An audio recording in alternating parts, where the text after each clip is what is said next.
Why are dental x-rays important?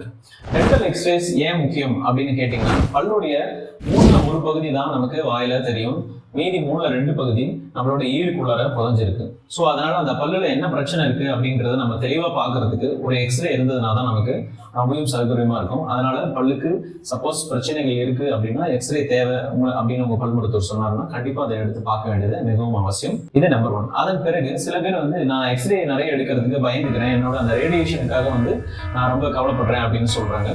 எக்ஸ்ரேனுடைய radiation, அதாவது dental எக்ஸ்ரேனுடைய radiation மிக மிக குறைவு. அதுலயும் இந்த காலத்துல டிஜிட்டல் டென்டல் எக்ஸ்ரேஸ் தான் எடுக்கிறாங்க. அதுல டென்டல் எக்ஸ்ரேவோட 8ல் ஒரு பங்கு தான் அதனுடைய எக்ஸ்போஷர் இருக்கும். டென்டல் எக்ஸ்ரேவினுடைய ரேடியேஷன் எவ்வளவு அப்படின்னு கேட்டீங்கன்னா, ஒரு நபர் சாதாரணமா ஒரு பகல் பொழுதுல எடுத்துக்கிற இந்த நம்ம நேச்சுரலா நம்மளுடைய அட்மாஸ்பியர்ல இருந்தே நமக்கு ரேடியேஷன் நடந்துகிட்டு தான் இருக்கு. அப்படி கிடைக்கக்கூடிய ரேடியேஷன்ல 10ல் ஒரு பகுதி தான் எங்க டென்டல் ரேடியேஷனுக்கு கிடைக்க போகுது. ஸோ அதனால இது மிகவும் மிகவும் ரேடியேஷன் குறைவு.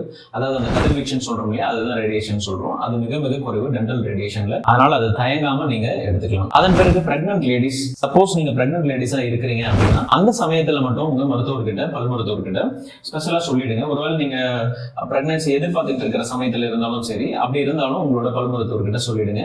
அந்த மாதிரி சமயத்துல உங்களுக்கு லெட் அப்படிங்கிற ஒரு ப்ரொடக்ஷன் லேயர் கொடுப்பாங்க. அதை வச்சுக்கிட்டு அதற்கு மேல நம்ம பல் எக்ஸ்ரேஸ் எடுக்கும் பொழுது நமக்கும் குழந்தைக்கும் எந்த பிரச்சனையும் இருக்காது. It is very very safe. Thank you.